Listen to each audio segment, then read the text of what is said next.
Buenos días. Antes que nada, felicidades, me parece su propuesta muy interesante y en la sesión pasada de preguntas no alcancé a aclarar esta duda.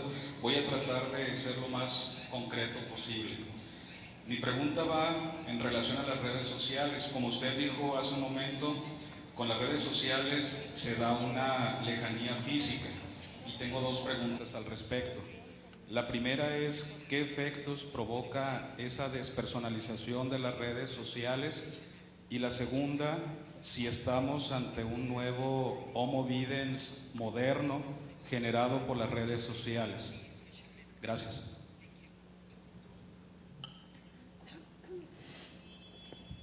I need to ask a question back to help me understand better. What do we do to facilitate? Could you rephrase, please? Sí, ¿de qué manera, respondiendo a las cuestiones de la teoría humana, pudiera, o qué efectos mejor, tendría esa lejanía que provoca las redes sociales en la actualidad?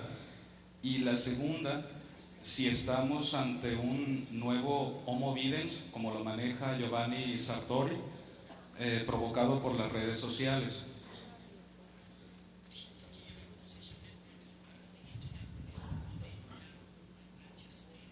Yes. I don't know the answer to that question. I am very interested in what will happen. I watch my grandchildren, and they are engaging in joint activity, even if it's nothing but internet games with people they have never met. And there is a lot of joint activity of a certain sort, and we have had all of this. My goodness, how much joint activity did the social networks provoke in Cairo? So we know that there are very strong effects, but there is, as far as I know, there is absolutely no work yet finished in that how all the things I have been telling you need to, or not need to be reconsidered in this socially electronic age. It's a very new field, and I don't know of any research, systematic research has been done about it. Sure would be an interesting topic for some thesis and dissertations. Yo quiero preguntarle sobre si su teoría abarca la conciencia de la existencia humana. Es decir, si como este elemento como real transformador de la actitud y generador de proximidad, de afinidad. Básicamente la propuesta que haría Martin Buber de en los ojos del otro me encuentro. Es decir, el otro tiene algo mío y por lo tanto somos cercanos, somos afines. Y eso modifica la actitud de la persona. Y hablo de la conciencia y el proceso de la conciencia porque yo lo veo como educadora, como un elemento faltante en la educación. Yo no soy consciente de cómo ser humano transformo con mi actitud, mis palabras, etcétera, al individuo. Y cómo mi presencia o mi ausencia es también una afectación. Y eso se refleja en la convivencia diaria de la sociedad en la que vivo.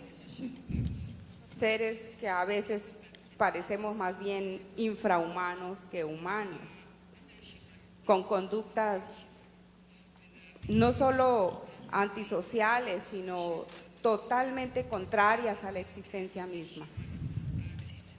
Contempla su teoría esta parte de la conciencia como el medio transformador para la propuesta educativa que se quiere lograr.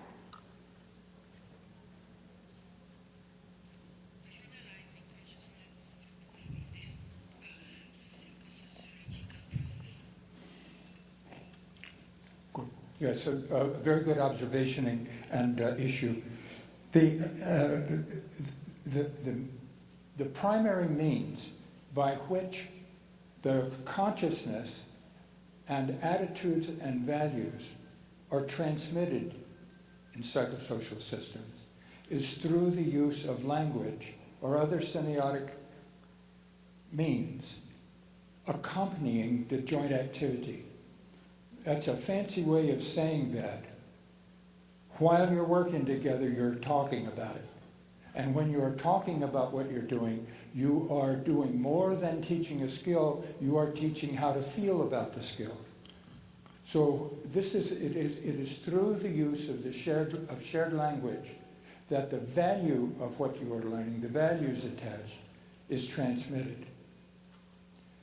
So the same processes are used in this psychosocial system of shared activity and the use of language unto the most horrible ends by criminals are used in the same way that we use to create the value systems that we need for human survival, the things we try to do within families.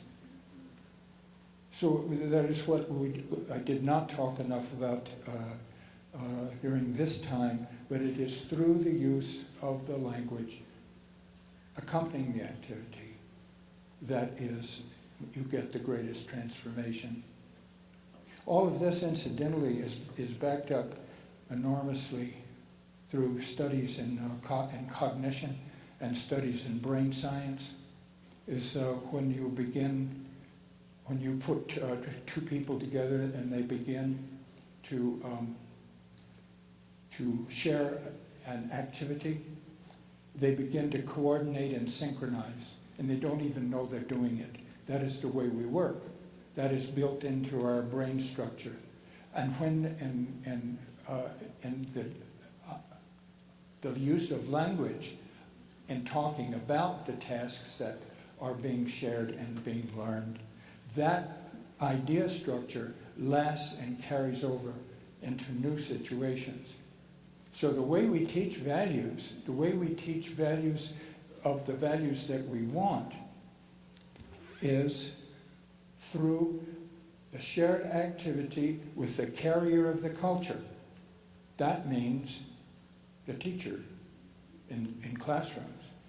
The carrier of the culture that we want to improve is that time of shared activity with a small group to be able to include the teacher in the psychosocial system, and she has a chance to influence through language, transmission of values and emotions.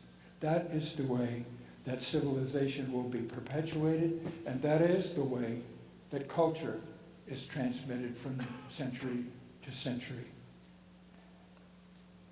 But except in graduate laboratories and in preschool, as I said, there is so little really joint activity, teacher with students, and real genuine conversation, which the teacher can see what they need, what they think, how they feel, and begin to work on influencing them while they're working together. That's what we need to find a way to organize. So I hope this will inspire you to consider this and perhaps to begin doing some of your own investigation. You can be a part of this. You can be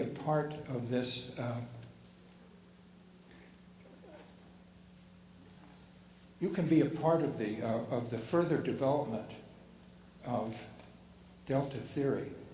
I'm looking for my page here that I want to make that point. And I'll finish up. It'll take about 30 seconds after this, but I want to make sure that I have a chance to give my thanks to three people that have been very important to me in preparing for this event. First is Elvia Castro, who's a graduate student in the Department of Education, who has been my minder and my assistant now for weeks before I arrived to Guadalupe Valdez, the Dean of the School of Education Department, and wonderful translator, Malu Fernandez. So thanks to you all very, very much for all you have contributed. I'll wind up with this. You know, when you assert a universal theory, a universal fact, like I am attempting to do, there is what's called in method the method of universals. It's a very interesting method. When you make a universal assertion, as I've done, what you have to do, if you are an honest scientist, you have to keep looking for exceptions, for things that aren't covered, for things that are exceptions to what you say it is. This is sometimes known as the one white crow test. You have crows? You have crows in Guadalajara? Yeah? Okay. It's called the one white crow test. This is from the famous philosopher William James. He called the one white crow test. He says, in order to prove the assertion that all crows are black, you don't need to find many white crows. All you need to do is find one. If you find one white crow, the proposition that all crows are black is upset. No, it doesn't mean that means that, so throw everything away. No. The method of universals is when you find an exception, you change your proposition. So you rephrase it, and that is the way you advance. That is the method of universals. So I hope that as you leave today, if you think any more about this delta theory, I hope that you will look around you and see the degree to which it fits or it does not. I am confident you will find many, many correspondences in your own lives. But you can participate in the science by looking for exceptions also.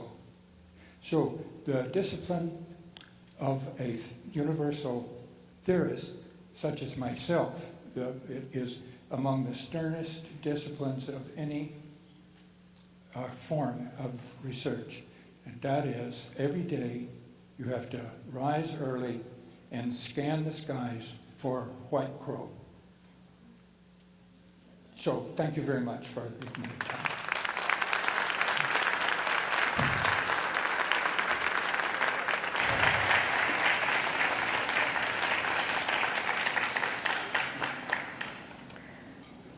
Doctor Roland Tharp, el Departamento de Educación y Valores del ITESO agradece sus palabras y valiosa participación en este 18º Simposium de Educación y su disposición para compartir y dialogar con profesionales de la educación. De parte del comité organizador, le hacemos entrega de un reconocimiento a su valiosa participación.